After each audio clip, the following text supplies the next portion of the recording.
यह वीडियो सिर्फ मनोरंजन के लिए बनाई गई है। इस वीडियो को 18 वर्ष से कम उम्र वाले इस वीडियो को ना देखें तो हम स्टोरी को शुरू करते हैं। मेरा नाम रानी है, मेरी उम्र 21 साल की हूँ, तो आइए कहानी को शुरू करते हैं।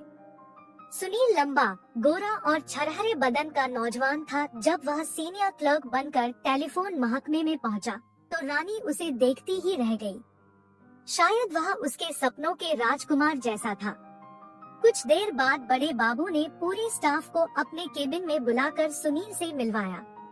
रानी को सुनील से मिलवाते हुए बड़े बाबू ने कहा, सुनील, ये है हमारी स्टेनो रानी, और रानी ये है हमारे ऑफिस के नए क्लर्क सुनील। रानी ने एक बार फिर सुनील को ऊपर से नीचे तक देखा और मुस्कुरा दी।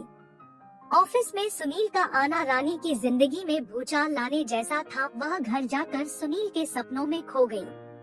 दिन में हुई मुलाकात को भूलना उसके बस में नहीं था। सुनील और रानी हमउम्र थे। रानी के मन में उधेड़-बुन चल रही थी। उसे लग रहा था कि काश सुनील उसकी जिंदगी में 2 साल पहले आया होता। रानी की शादी 2 साल पहले मनीष के साथ हुई थी। वह एक प्राइवेट कंपनी में असिस्टेंट मैनेजर था। घर में किसी चीज की कमी नहीं थी, मगर मनीष को कंपनी के काम से अक्सर बाहर ही रहना पड़ता था। घर में रहते हुए भी वह रानी पर कम ही ध्यान दे पाता था। यूं तो रानी एक अच्छी बीवी थी, पर मनीष का बार बार शहर से बाहर जाना उसे पसंद नहीं था। मनीष का सपाट रवैया उसे अच्छा नहीं लगता था। वह तो एक ऐसे पति का सपना लेकर आई थी जो उसके इर्द गिर्द चक्कर काटता रहे, लेकिन मनीष हमेशा अपने काम में लगा रहता था। अगले दिन सुनील समय से पहले ऑफिस पहुंच गया। वह अपनी सीट पर बैठा कुछ सोच रहा था कि तभी रानी ने अंदर कदम रखा। सुनील को सामने देख रानी ने उससे पूछा, कैसे हैं आप? इस शहर में पहला दिन कैसा रहा? सुनील ने सहज होकर जवाब दिया, मैं ठीक हूँ। पहला दिन तो अच्छा ही रहा। आप कैसी हैं? रानी ने चहकते हुए कहा, खुद ही देख लो, एकदम ठीक हूँ। इसके बाद रानी लगातार सुनील के करीब आने की कोशिश करने लगी। धीरे धीरे सुनील भी खुलने लगा। दोनों ऑफिस में हंसते बतियाते रहते थे। हालांकि ऑफिस के दूसरे लोग उनकी इस बढ़ती दोस्ती से अंदर ही अंदर जलते थे। वे पीठ पीछे जलीकटी बातें भी करने लगे थे। रानी के जन्मदिन पर सुनील ने उसे एक बढ़िया सा तोहफा दिया और कैंटीन में ले जाकर लंच भी कराया। रानी एक नई कशिश का एहसास कर रही थी। समय पंख लगाकर उड़ता गया। सुनील और रानी की दोस्ती गहराती चली गई। रानी शादीशुदा है, सुनील यह बात बखूबी जानता था। वह अपनी सीमाओं को भी जानता था। उसे तो एक अजनबी शहर में कोई अपना मिल गया था, जिसके साथ वह अपने सुख दुख की बातें कर सकता था। सुनील की मां ने कई अच्छे रिश्तों की बात अपने खत में लिखी थी, मगर वह जल्दी शादी करने के मूड में नहीं था। अभी तो उसकी नौकरी लगे केवल 8 महीने ही हुए थे। वह रानी के साथ पक्की दोस्ती निभा रहा था, लेकिन रानी इस दोस्ती का कुछ और ही मतलब लगा रही थी। रानी को लगने लगा था कि सुनील उससे प्यार करने लगा है। वह पहले से ज्यादा खुश रहने लगी थी। वह अपने मेकअप और कपड़ों पर भी ज्यादा ध्यान देने लगी थी। उस पर सुनील का नशा छाने लगा था। वह मनीष का वजूद भूलती जा रही थी। सुनील हमेशा रानी की पसंद नापसंद का ख्याल रखता था। वह उसकी हर बात की तारीफ किए बिना नहीं रहता था। यही तो रानी चाहती थी। उसे अपना सपना सच होता दिखाई दे रहा था। एक दिन रानी ने सुनील को डिनर पर अपने घर बुलाया। सुनील सही समय पर रानी के घर पहुंच गया। नीली जीन्स व सफेद शर्ट में वह बेहद सजीला जवान लग रहा था। उधर रानी भी किसी परी से कम नहीं लग रही थी। उसने नीले रंग की बनारसी साड़ी बांध रखी थी, जो उसके गोरे व हसीन बदन पर खूब फब रही थी। सुनील के दरवाजे की घंटी बजाते ही रानी की बांछें खिल उठी। उसने मीठी मुस्कान बिखेरते हुए दरवाजा खोला और उसे भीतर बुलाया। ड्राइंग रूम में बैठा सुनील इधर उधर देख रहा था कि तभी रानी चाय लेकर आ गई। मैडम, मनीष जी कहाँ हैं? वे कहीं दिखाई नहीं दे रहे, सुनील ने पूछा। रानी खींच कर बोली, वे कंपनी के काम से हफ्ते भर के लिए हैदराबाद गए हैं।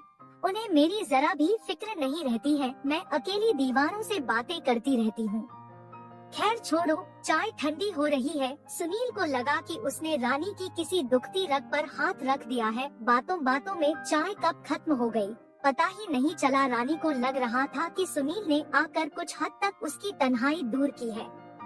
सुनील कितना अच्छा है, बात बात पर हंसता मुस्कुराता है, उसका कितना ख्याल रखता है। तभी सुनील ने टोकते हुए पूछा, रानी कहाँ खो गई तुम? अरे कहीं नहीं, सोच रही थी कि तुम्हें खाने में क्या क्या पसंद है।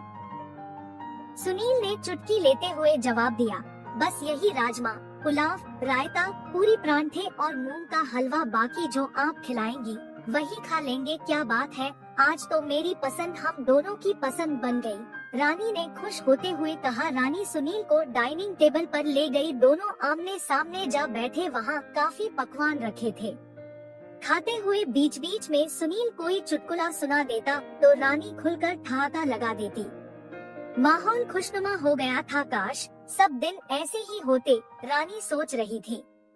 सुनील ने खाने की तारीफ करते हुए कहा, वाह क्या खाना बनाया है, मैं तो उंगली चाटता रह गया।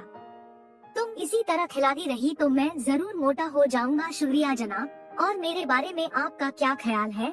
कहते हुए रानी ने सुनील पर सवालिया निगाह डाली। अरे आप तो कयामत है, कयामत, कहीं मेरी नजर न लग जाए आपको। सुनील ने मुस्कुरा कर जवाब दिया। सुनील की बात सुनकर रानी झूम उठी।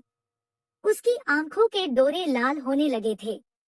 वह रोमांटिक अंदाज में अपनी कुर्सी से उठी और सुनील के पास जाकर स्टाइल से कहने लगी, सुनील आज मौसम कितना हसीन है, बाहर बूंदों की रिमझिम हो रही है और यहाँ हमारी बातों की चलो एक कदम और आगे बढ़ाए, क्यों न प्यार मोहब्बत की बातें करे। इतना कहकर मैंने अपनी गोरी गोरी बाहें सुनील के गले में डाल दी। सुनील मेरा इरादा समझ गया, होठों को चूसना शुरू कर दिया। फिर उसका डंडा खड़ा हो गया। फिर वो मुझे रूम में ले गया। फिर पूरे रूम में आवाज होने लगी। फिर वो मेरे मुंह पर हाथ रख कर मुझे जोर जोर से लगे। 20-25 झटकों मेरी गुफा ने एक साथ पानी छोड़ दिया। हम दोनों एक दूसरे से लिपट कर झड़ने लगे। अब मेरे मुंह से भी सिसकारियां निकल रही थी। अब उनकी स्पीड धीरे धीरे बढ़ने लगी। जोर जोर से झटके लगाते हुए वो मेरी गुफा की ठुकाई करने लगे और मुझे के नागराज का पूरा मजा आने लगा। फिर ये सिलसिला ऐसे ही चलता रहता था। यदि ये स्टोरी आपको पसंद आई हो तो अपने दोस्तों और अन्य लोगों के साथ शेयर जरूर करिएगा और चैनल को सब्सक्राइब करें और लाइक करें। धन्यवाद।